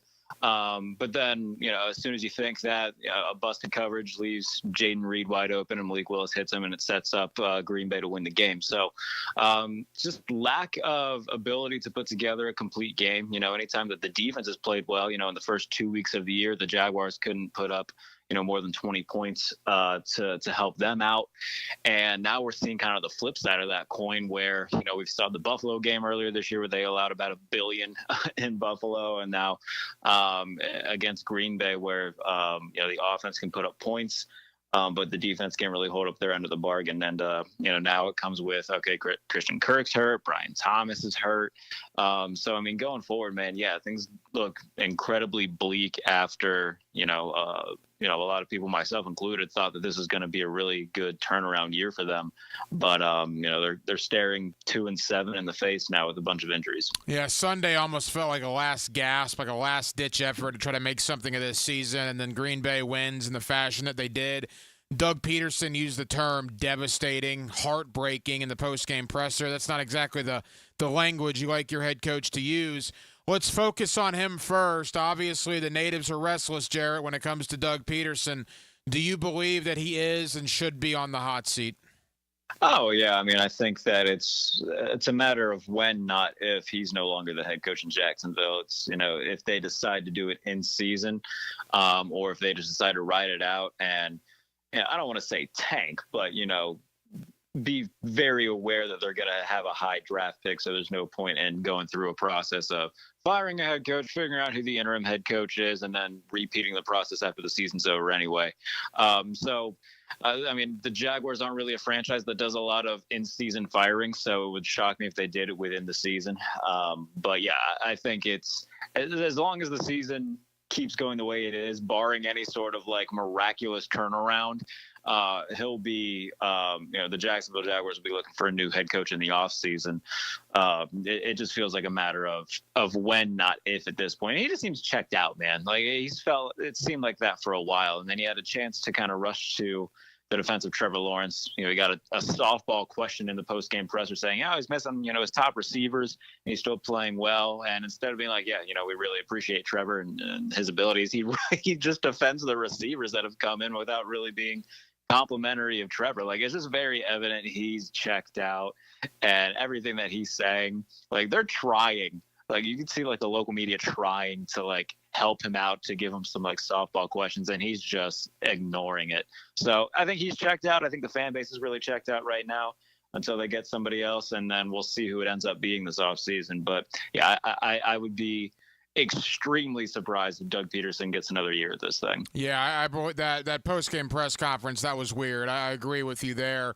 Again, Jared Bailey of the Sporting News. Same question about general manager Trent Baalke. If you're going to fire the head coach, you got to, throw out the entire hierarchy here. Bring in a new GM and a new head coach together. That seems to be the process in the NFL now, where it's not just one that goes, it's both. We saw the Bears do it a couple years ago whenever they brought in Ryan Poles and Matt Eberflus after cleaning house. The 49ers did it when they brought in John Lynch and Kyle Shanahan together. So it just kind of seems like the new formula in terms of, hey, if we're going to get rid of one, we may as well just start over and bring in a couple guys together to kind of reset this whole thing. And then you look at, is it that much of a desirable job? And, I would say somewhat yes, just because you have the quarterback in place already. You just need to build the pieces around him. So they've got the most difficult aspect of the puzzle. Now they just need to find the pieces that go around Trevor Lawrence. And, they've put themselves in this situation in large part because of sticking with Trent Baalke. And I think that, a lot of people were kind of surprised to see the things that he did this offseason in terms of, hey, they paid Trevor Lawrence and they paid Josh Allen. Didn't think that was going to happen. And, credit to Trent Baalke for that. But, I mean, the rest of the team building, man, it's very evident that he hasn't done a good job in that aspect. And now there's talks about trading Trayvon Walker, who they took number 1 overall a couple years ago, and Aiden Hutchinson was right there. So, there's been a lot of missed opportunities, a lot of miscues, and a lot of bad decisions made by him. So if you're going to get rid of one, you may as well get rid of both. Start over, bring in a head coach GM combination together, and try to get this thing back on track and get Jacksonville back into the playoffs. We know the Jets' job is open. Again, if the Jaguars' job comes open, there's talk that maybe the Raiders, Pierce might be one and done. Obviously, you look at the bad teams in the league. There'll be 5-6 job openings like there normally are. Ben Johnson will be the most hot commodity, I guess, in this offseason.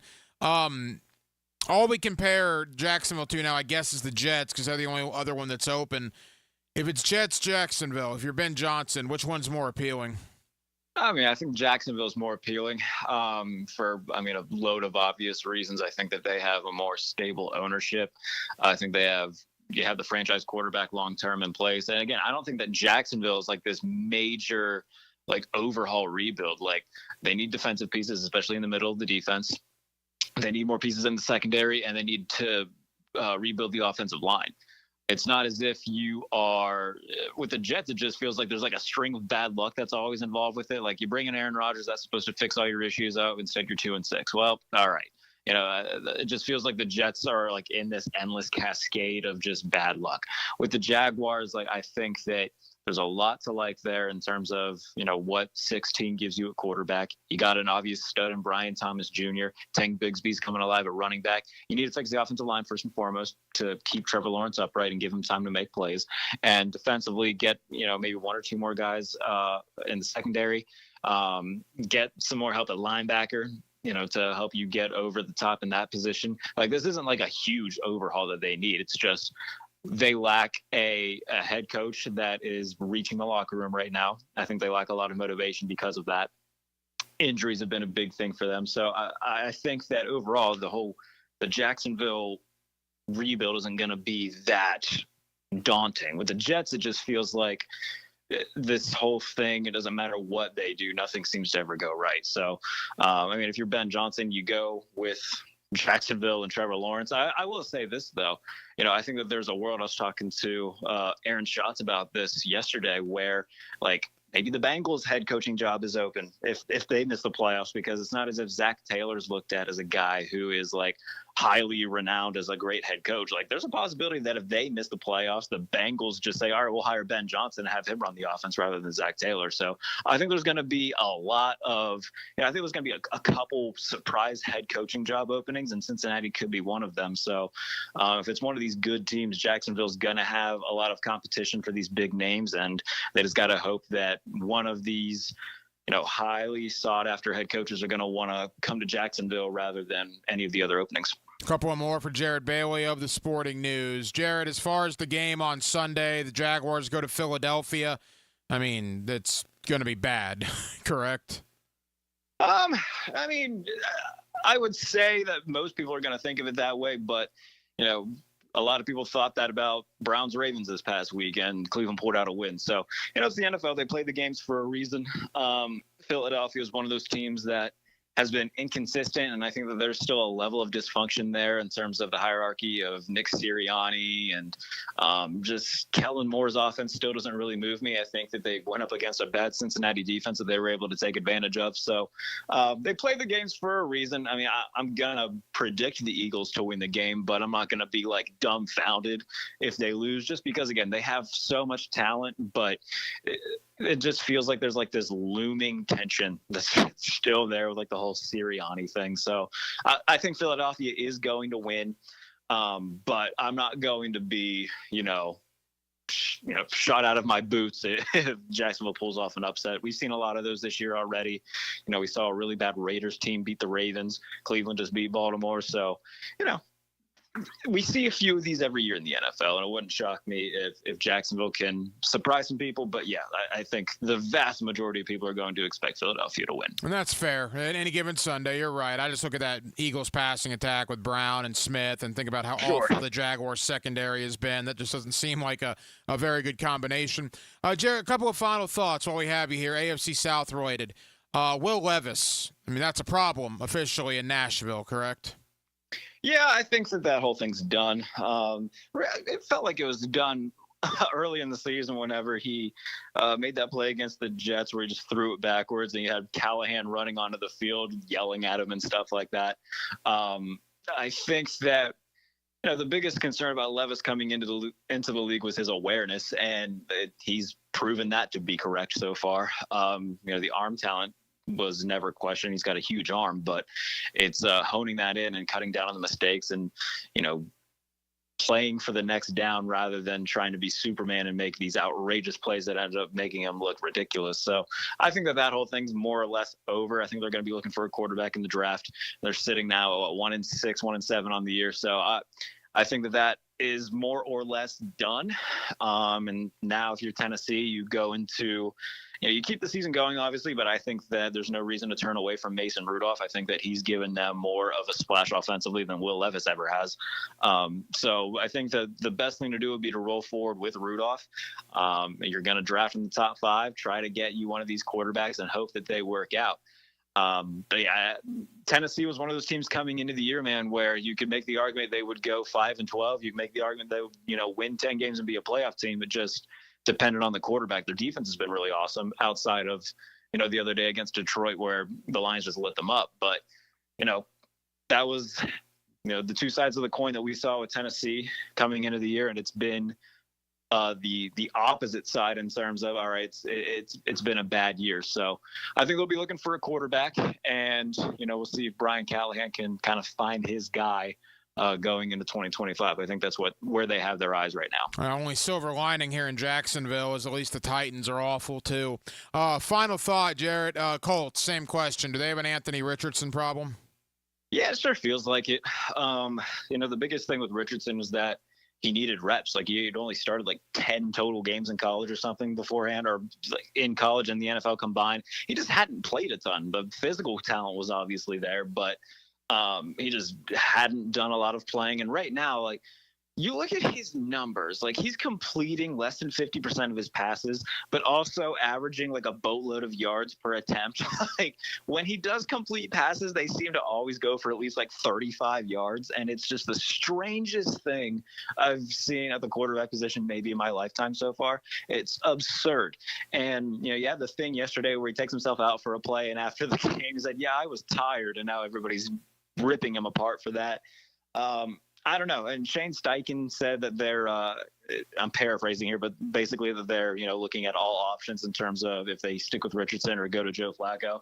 That's pretty telling if he didn't immediately say, no, Anthony's our starter.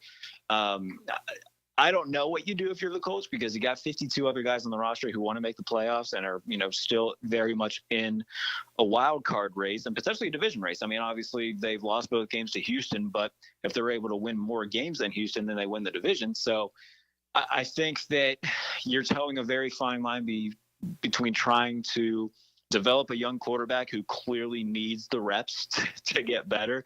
And also you got Joe Flacco on the bench, who's played really well this season and last season, and helped take the Browns to the playoffs last year. So you know what he's capable of, and you can win games with him. If Joe Flacco played against Houston on Sunday, they win that game. And I think that that's the thing that they're going to keep coming back to is, all right, yeah, we know we got to develop this guy and see if he's our franchise quarterback, but at the same time, we want to win games. So it's a hard line to toe, and I think that we're going to see sooner rather than later what side of that line they decide to draw. Jared Bailey of the Sporting News. Jared, I know you're busy, man. Thank you as always for the time. We'll talk again soon, my friend. Not a problem, man. Appreciate you. Every team has bumps and bruises, but a major injury can shake the season. Let me know if he's ever going to play football again, or do I need to find me another wide receiver? Listen for the personal injury attorneys Farah and Farah Injury Update. Jacksonville on 1010XL. Here's Linda Beaver. Let's start the debate. Why would someone buy a new car from you? We have an exclusive 20-year, 200,000-mile warranty on every new vehicle. We offer a competitive wow price plus free oil changes. How much will someone get for their trade? We offer more than $4,000 over KBV value. Well, we never lose a trade over price. Okay, when is the best time to buy a car? Right now. Ladies and gentlemen, it doesn't matter which side you pick. At Beaver Toyota and Beaver Chevrolet, you get it all. Let us show you why we're the winning vote. Hey, Jacksonville, I'm sure by now you've seen our bright green GFL trucks and containers throughout the greater Jacksonville area. We are an industry leader in solid waste and would love the opportunity to earn your business. We are committed to customer service, reliability, and have unwavering focus on safety. Whether commercial or construction, let us haul your waste away. Call 904-760-5880 to get a quote today. GFL, green for life. Time now for a medical recap. A health and wellness tip from Jaguars head team physician Dr. Kevin Kaplan. Regular movement is key to so many health benefits. Aim for at least 10,000 steps a day. Decide to only take the stairs if you're walking less than 6th floor. Never park in the first 10 spaces of the parking lot. Walk during your work breaks. Get up 10 minutes earlier in the morning and take a short, brisk walk before the chaos of the day starts. There are so many easy ways to stay active. Let's get moving, Jacksonville. Hey, it's Angela and Brian Wall. How many companies do you know in this day and age that actually want their potential customers to call their competition and get quotes from them? That's what WonderWorld wants you to do. WonderWorld knows there are other window companies out there, but we also know those other guys. When compared to WonderWorld, they can't offer you the quality at the price that WonderWorld can. And with WonderWorld, you get the absolute best guarantee there is in the window replacement business. If anything goes wrong with your new WonderWorld windows, 5 years from now, 10, 15, 50, WonderWorld and I will be there to fix it for you. You get peace of mind with WonderWorld, and And to top it off, Window World windows increase the value of your home. So look what you get with Window World. Quality windows, low price, the best guarantee in the business, energy savings, and an increase in the value of your home. A win-win for you. Call Window World today and get your free in-home estimate or see them online at windowworldneflorida.com. Window World. Simply the best for less. Thank you for your business. Window World also offers energy-efficient doors.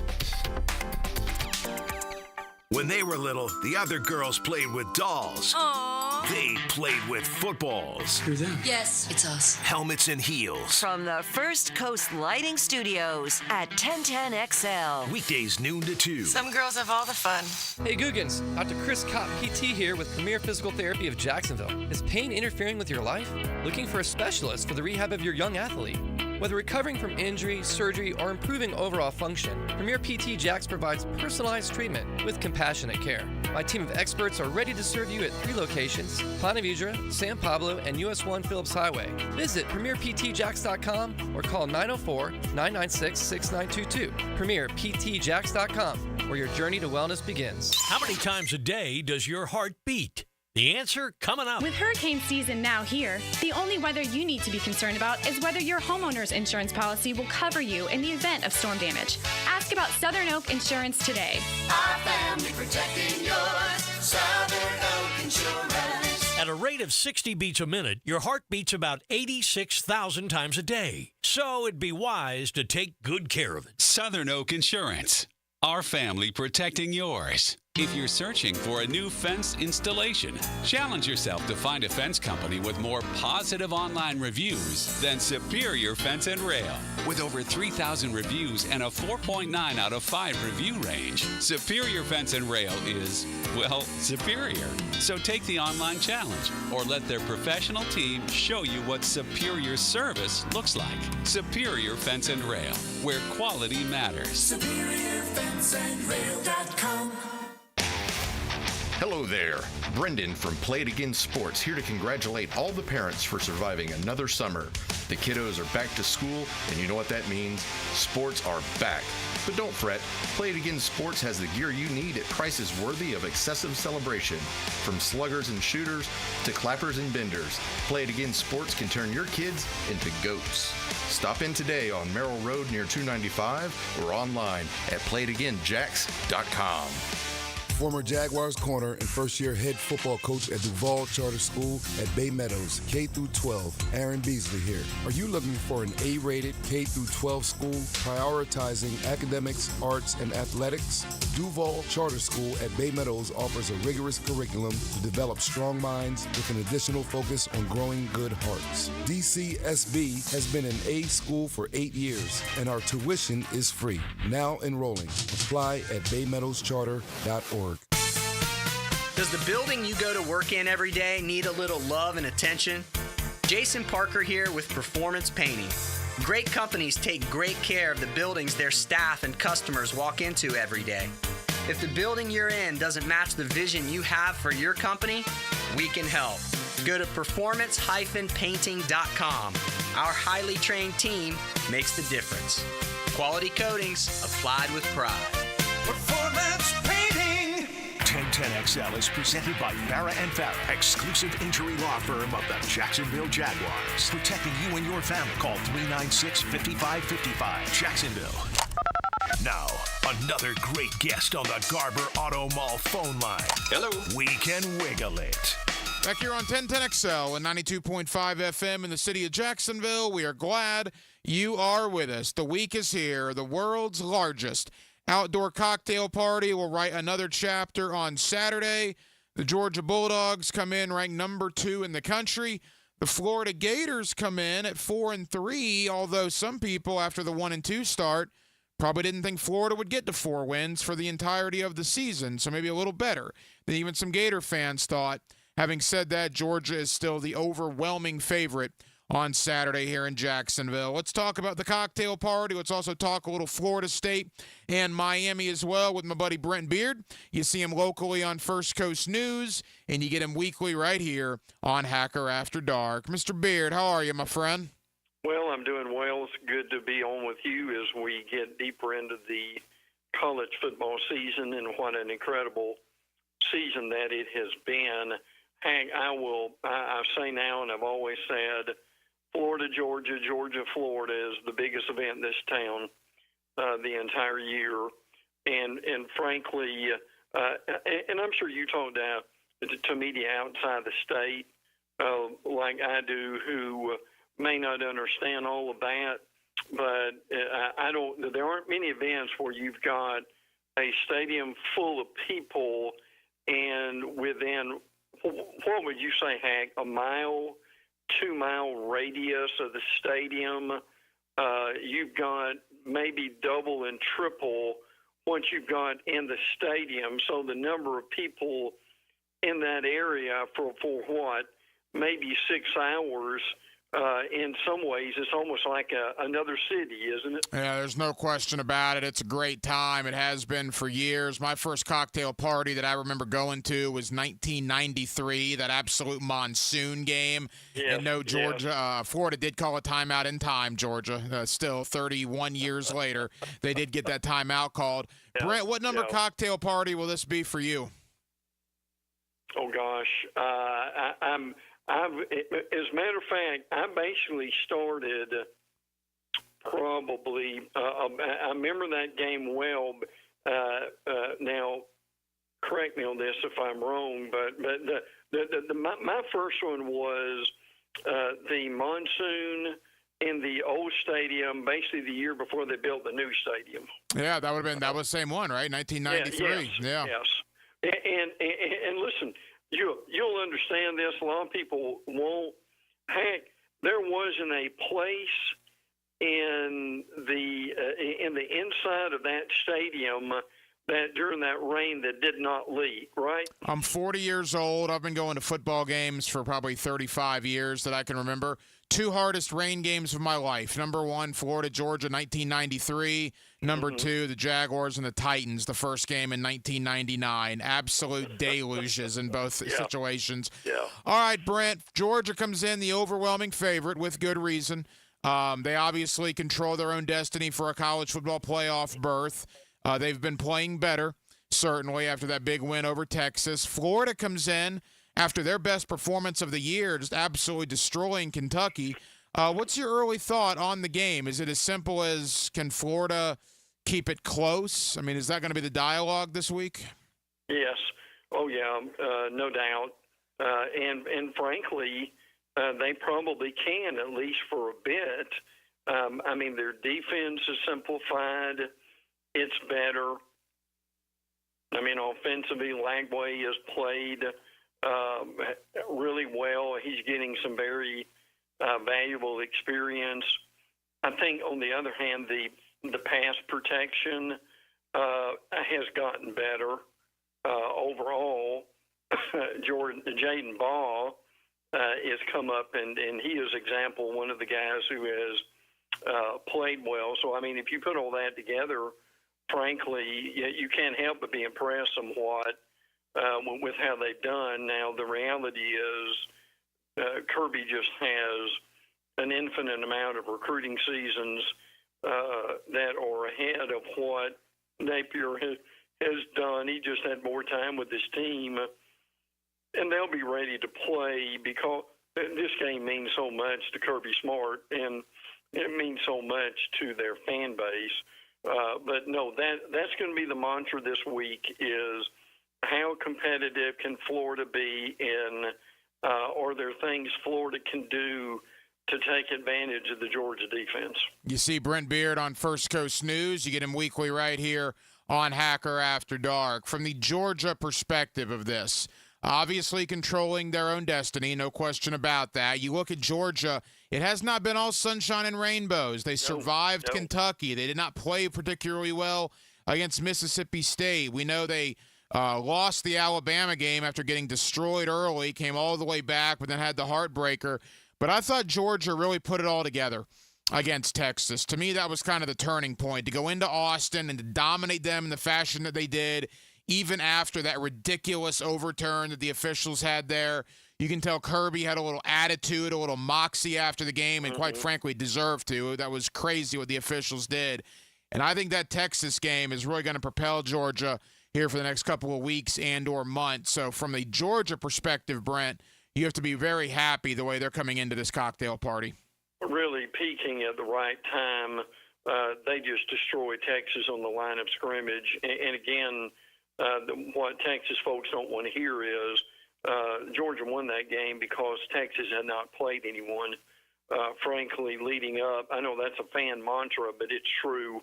And it really showed in that game how Georgia really just was able to dismantle Texas along the line of scrimmage. Now, one of the big things for Georgia in this game, obviously, are going to be injuries. Branson Robinson has an MCL, running back, out for the Texas game. Not sure when he's coming back. The real key injury for Georgia is Tate Ratledge and right guard. There is some talk that he may be able to play Small Munden at linebacker. Not real sure about where that's going to be yet. Either he may be ready by Saturday. We'll see what he's able to do. Now, some guys have stepped up. Damon Wilson, the Georgia linebacker, because of some of the injuries they've had, he is playing more and playing better. Also, speaking of linebackers, Chris Cole, when they're inside linebackers, really good recruit. He's playing more, and he's getting time because of Munden being out. So you kind of got a combination of the good and the bad. You've got guys who are out, and it allows others to get some valuable playing time, and those are some of them who have showed up and done well so far. A couple more for Brent Beard. You see him locally on First Coast News, and you get him weekly right here on Hacker After Dark. Brent, from the Florida perspective, we talked about this last week, the difference between all dead and mostly dead when it comes to Billy Napier. He was probably all dead after A&M, right? People wanted him fired that Sunday. And then you beat Mississippi State, and then you beat UCF, and then you destroy Kentucky, and quite frankly, you should have beat Tennessee, and you could argue that was the coach's fault that they lost the game, so that doesn't help his case. But the point is, the guys are still playing hard for him. The guys are improving, and I can't be a hypocrite. I can't throw stones in a glass house. I sat on this program every night this offseason coming into the year and said, hey, if Billy's winning some games and if they're showing improvement going into November, it's going to be hard for me to criticize him. Well, lo and behold, they're winning some games and they're showing some improvement. So they're doing exactly what I asked them to do. Now, does anybody going to pick them to win? No, I don't think so. And I'm not breaking any news there. But there is a gigantic difference between losing a game 48-10 and losing a game 37-23. They need to lose this game 37-23. If they do that, there is still some hope. Now, if they get boat raced, that's obviously going to be a separate issue. Well, and see, they've got games with Texas, LSU, Ole Miss, and FSU where they can continue to show some improvement. Now, now they'll beat FSU right now. As difficult as a situation as they've got, but I mean, my Stars. Hank, could you order anything better than? I know it's tough with Georgia, Texas, LSU, and Ole Miss, but no one can say at the end of the season he didn't have a chance to save his job. But because you've got teams there that, frankly, very well may be in the playoff or some certain combination thereof. So to your point, if they can be really competitive and merciful heavens even win one of these games, that would be a difficult choice. And heck, if that happens, and particularly if they're able to get to a bowl game, look, it won't be wine and roses, but I can understand the argument of, well, if you're this close and you made this kind of improvement, does he need another year? And you can almost say that's justifiable. Now, what they don't need to do if they continue to show improvement is to go nuts and give him one of these 10-year extensions, like some schools have made mistakes to do. But in fairness to Napier and his coaching staff, if this improvement continues, Hank, they would have some justification to have another year, would they not? You know, it's a big college football weekend when we get a Merciful Heavens reference from Mr. Brent Beard. That is absolutely terrific stuff. So Florida, Georgia, Brent is obviously the big one, and that's why we've spent a majority of time on it. Quickly, in the couple of minutes we have left, let's branch out to Florida State and Miami. Let's begin with the victors. Miami, I think some of their fans, I was talking to Leon Searcy this past weekend, I think they were almost disappointed it was only 36-14. Yeah. But they got it done. And boy, Mario Cristobal kind of laying the law down to both Florida and Florida State in his post-game press conference. Did you see that? Basically calling recruits out saying, hey, it's pretty obvious what direction we're going compared to the other schools in the state. Of course, Miami beat both Florida and Florida State. Cristobal kind of took his shot there in the post-game presser. I thought Cristobal, what he said, and if you also saw what Mike Elko said in his post-game press conference, basically, and I won't repeat it because it's a family show here, but basically calling out Jimbo Fisher and what Fisher had done for that program. But yeah, Cristobal knows right now that he's got some equity to his program. But look, they still got to finish strong. Now they've got Duke, they've got Georgia Tech, Wake, and Syracuse. Those are all winnable games. And frankly, the schedule is, I'm not going to say it's easy, but it's easier than a lot.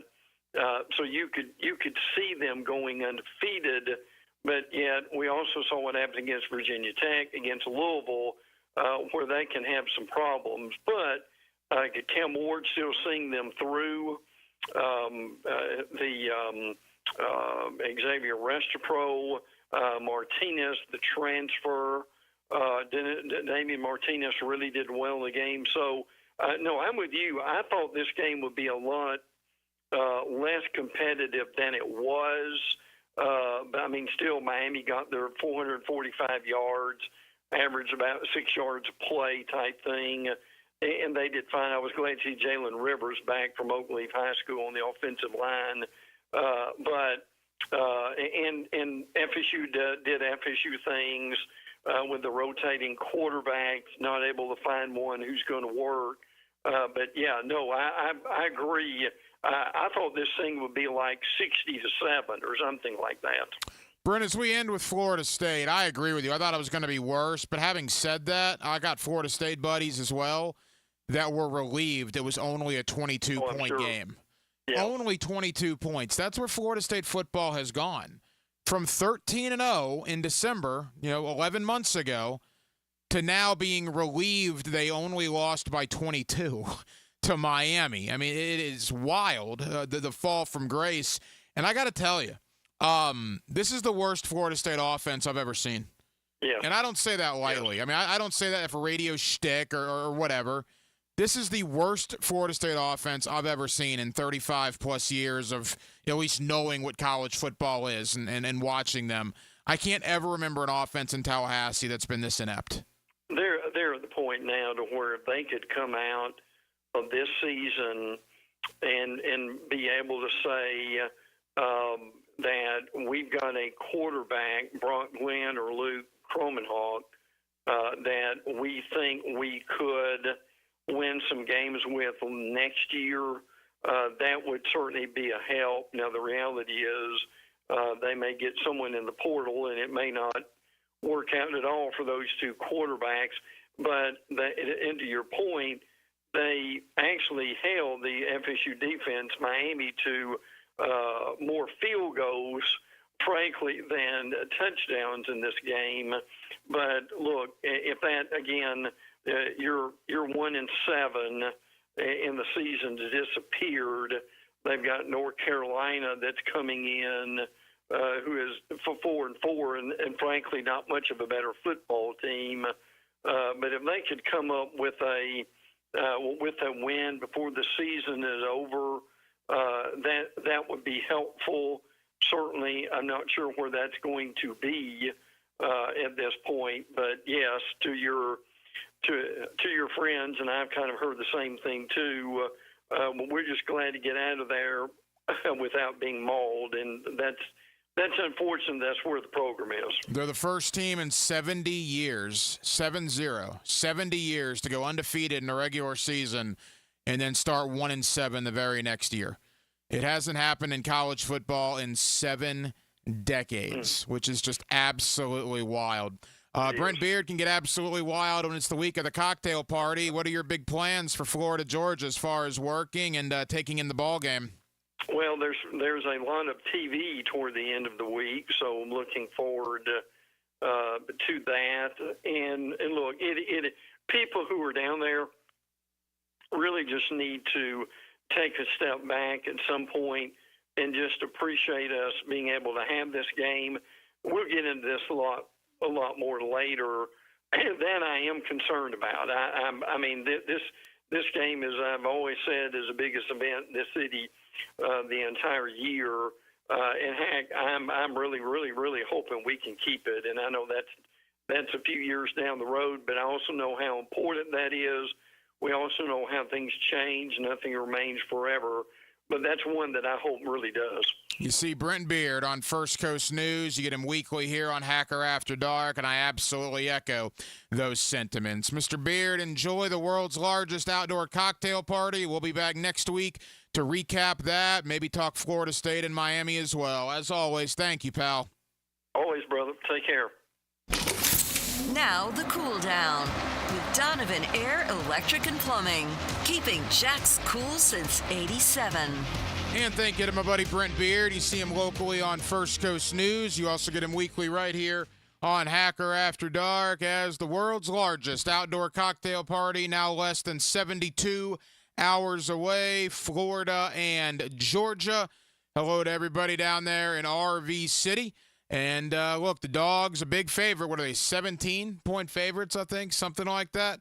I think that's about right. I mean, look, Florida's better than I think a lot of us anticipated them being, but they're not Georgia. And Georgia is going to have to do a lot of things wrong for Florida to be in this game. Penalties, turnovers, etc.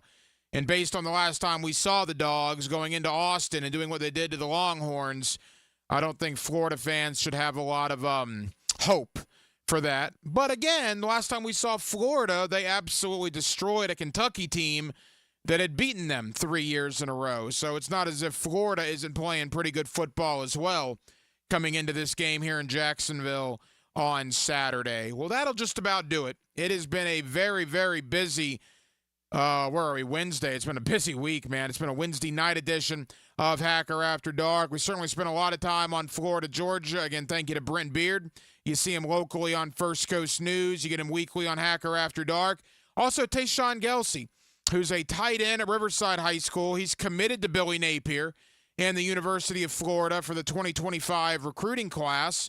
I got a chance to catch up with him at high school basketball media day yesterday, as he's also going to play on the Riverside basketball team. I had some praise for Billy Napier. No question about that. So appreciate Tayshawn Gelsey joining us here on Hacker After Dark. Thank you to Jared Bailey of the Sporting News. Always love talking NFL football with my guy Jared Bailey of the Sporting News. And back in hour number one, my buddy Leon Searcy, former Pro Bowl offensive tackle for the Jacksonville Jaguars. You hear him every day on Primetime, and you get him weekly right here on Hacker After Dark. Now, we will be back tomorrow night on a Thursday, and we will do it all over again beginning at 8 o'clock. Dylan Denmark was your producer tonight. Dylan, great job as always. I'm the Hacker Ryan Green. And again, Jacksonville, thank you for spending part of your Wednesday evening with us right here on Hacker After Dark on 1010XL and on 92.5 FM. So for all of us here on HAD, have an absolutely terrific remainder of your Wednesday night. And we will talk to you again tomorrow evening on a Thursday beginning